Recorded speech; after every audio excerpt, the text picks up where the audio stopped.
All right, let's talk about Milnacipran, a drug used to treat fibromyalgia. So is this drug a big breakthrough, or is it just too risky? We're going to look at both sides.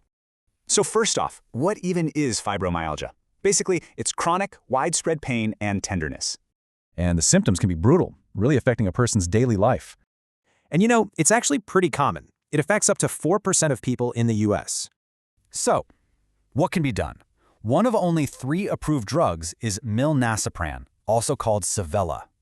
It's what's known as an SNRI. It's a type of drug that works on your brain chemistry. How does it work? Well, it boosts 2 key chemical messengers that help manage pain signals. And what's interesting is it hits norepinephrine harder than other similar drugs do. Okay, but let's get to the real question. Does this stuff actually work?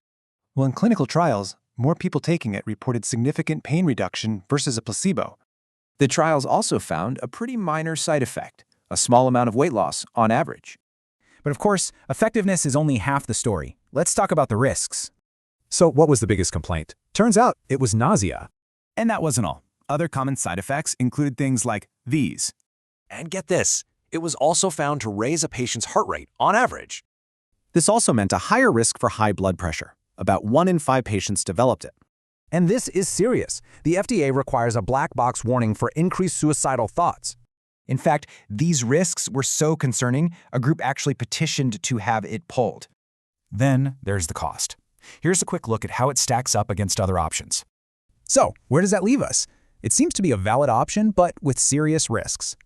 Ultimately, it's a complex balance, and it's a conversation every patient needs to have with their doctor.